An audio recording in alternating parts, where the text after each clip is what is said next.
How did they get KD and TJ Warren and not give up any of their big three? We saw last year they were potentially shopping DeAndre Ayton. How do they still keep Devin Booker and Chris Paul and gain Kevin Durant? Yeah. That's mind blowing.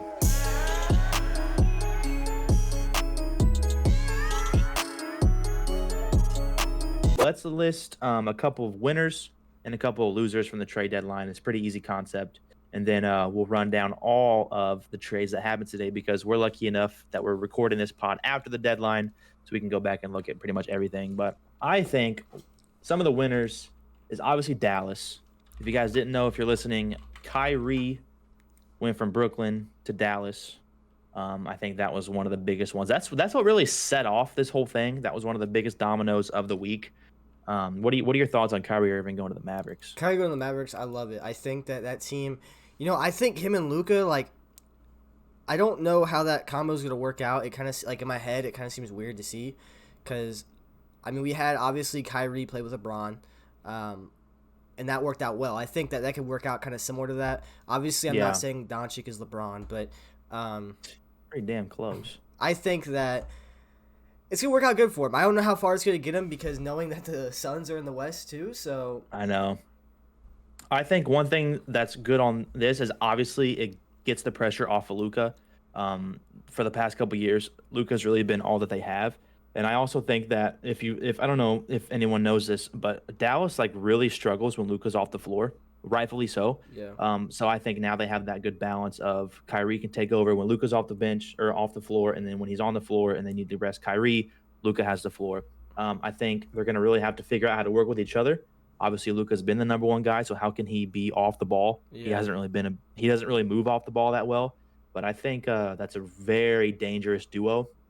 The only thing is Kyrie Irving likes to do Kyrie Irving things off the court. You can't trust Kyrie Irving. I think he's the reason why Brooklyn fell apart. He's the reason, luckily, the Celtics got rid of him, but he was a big problem in Boston. So I don't know. It looks really good on paper, and they'll obviously have a really good honeymoon period. But how long will the good stuff last in Dallas, and how far can they make it remains to be seen. But I believe that Dallas is a pretty good winner in the trade. But let's go. The next team that I think is a winner out of this whole trade deadline is the Lakers. And I don't really like the Lakers. I don't really like LeBron. Every time I see the Lakers lose, I get happy because I just think they've been like a crapshoot ever since LeBron went there outside of the bubble season. But they actually got some really good help that they need. Yeah, I do too. I think they can make a serious run after the All-Star break. I think getting rid of Westbrook is helpful to them. I don't know if you saw this for real. I don't know if you saw this, but during that game the other night when LeBron broke the record, there was reports coming out that at halftime, him and the Westbrook and the head coach got into a heated discussion about something that happened at the end of the second quarter. You would think on a night like that, everything centered around LeBron, that Westbrook would decide to be normal for once in his life and not make a scene. But obviously, Westbrook does Westbrook things. The next day, he gets traded. So I think saw today they got some actual help there. I saw a day. I don't know. I'm gonna give you guys a little disclaimer. I'm not in the NBA like I am the NFL. I know NFL way more than NBA, but I watch NBA a lot. But anyways, so I saw a video today of Westbrook. Basically, when he was getting traded, he went up to LeBron and he was all cool with him and stuff. I'm not too sure how Westbrook acts off the court, not even off the court, but his attitude towards the game. I knew when he was with OKC, it was he was godly. Then after that, now it's falling apart. Yeah. So, what's crazy is that in 2017, they signed him to the $200 million 5-year deal. Okay, he was worth every year of that 5-year deal, he's been on a different team ever since then. And it kind of upsets me because I was a big Russell Westbrook fan. How could you not be? The dude was a walking triple-double. He was best point guard in the league, MVP. And then I don't know, it just seems like the past couple years, all he's done is regress. Everywhere he's been a problem. The media kind of hates him now. They want to give him a bunch of crap. That doesn't help his case. The media kind of, even if you make the wrong moves of what you do, the media just slams him every time something happens, man. And I do feel bad for him on that aspect, but I don't know if he's turned into that. Have you seen the video whenever Russell Westbrook does an interview with that girl, and she tells him that he's been doing pretty good lately, and he's like, looks at her, and he's like, "Have you seen that?" Yeah, I have. Just for those listening, the Lakers got D'Angelo Russell, Jared Vanderbilt, who I heard that he could be a possible to come to the Pacers, and Malik Beasley. The Lakers got actual help around LeBron, around Anthony Davis. They actually got Mo Bamba as well. That happened towards the end of the trade deadline about an hour ago. They got rid of Patrick Beverley to Orlando. They brought in Mo Bamba. So I think, like I said, the Lakers won off this trade. I don't know where Russell Westbrook will go because he will not play a single game in Utah. He hates Utah. He's been outspoken about Utah and their fans and their organization. He's probably not even gonna walk into their facility. I don't know where he'll be flipped. He might not even play the rest of the season. Why does he hate Utah? I don't know that. I don't know either. I just know that he's had problems with their fans. I mean, it's Utah, bro. You know where I'm getting with that. Yeah. But also a part of that trade, the T-Wolves got Mike Conley, who Indiana guy. He's been around the league forever. He's a walking bucket. I think he's going to do good for the Timberwolves. But yeah, just to wrap that in a bow, I think the Lakers won that one for sure. Now let's get into the Suns.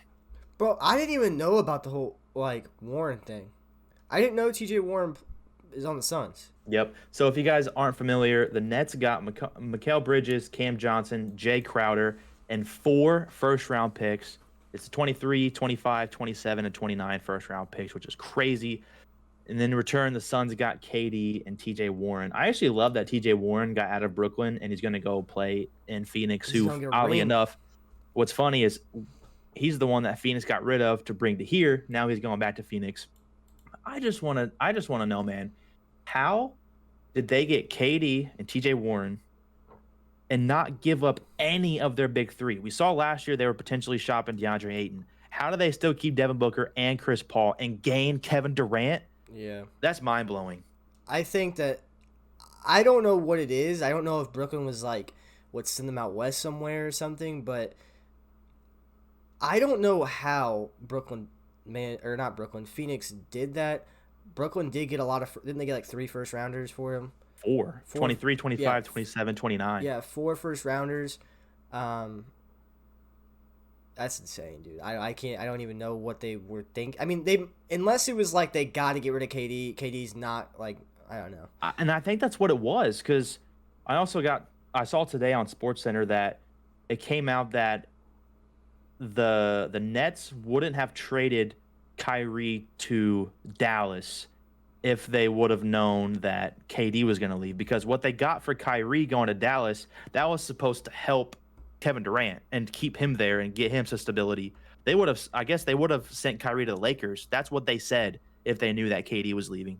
Yeah. 2 days later, KD also left, and now their whole roster's blown up, leaving Ben Simmons there. But I want to ask you, this has to put Phoenix as the favorite in the West, right? Yeah, I think it definitely puts them as the favorite in the West because, without KD, they weren't really close to being they were struggling this year, but the last 2 years they've been the number 1 team in the league. And now they're adding KD. This is what I got to say about this, right? And I know that Brooklyn was a lot different. It's also Brooklyn. It's also, there was a lot behind the scenes in Brooklyn that happened. But, whenever that trade happened to the Nets, when we thought Harden and KD and Irving were going to play together, I know the situation is a little different than this. But whenever that happened, I thought, no doubt in my mind, they're winning a chip. So yeah, we were saying the same thing as what we're saying about Phoenix now. But I think Phoenix is a lot safer to say because they've been there. Yeah. Can't wait to see. KD's probably not. He's definitely not playing tomorrow. But yeah, they'll be here, right? Yeah, they're gonna be here in Indy. I kind of wanted to go to it, but I'm not sure if I'm going to or not. Bro, he might play. He actually might play tomorrow. I doubt it, but he might. Though. I think he's been hurt. That's that's actually a good point, because I was gonna ask that. I wonder how long he'll still be out for, and when he'll make his Phoenix debut. But good for KD, man. I always loved KD. He's a reason why I always wanted Brooklyn to work out. Especially when I saw that big 3 in Brooklyn, man. If it wasn't for the Pacers, that's who I was going to always be rooting for in the East, just for KD. And also, I like Kyrie Irving. He is such a crazy talent on the basketball court. How can you not like him? Yeah. Obviously, you can disagree with all his off-the-court stuff.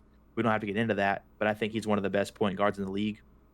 A part of me is a little upset, especially because this year, they went on like a 11 or 12 game winning streak. They completely turned their season around. It was looking like him and Kyrie finally were able to get some reps under each other, find wins, and then KD gets injured again, and now they're all gone, leaving Ben Simmons alone. I just think it's crazy. Let's kind of wrap up the talk of the trade deadline. I want to talk about some of the losers for like a team that like lost all these trades, and we're only gonna talk about one team, Brooklyn.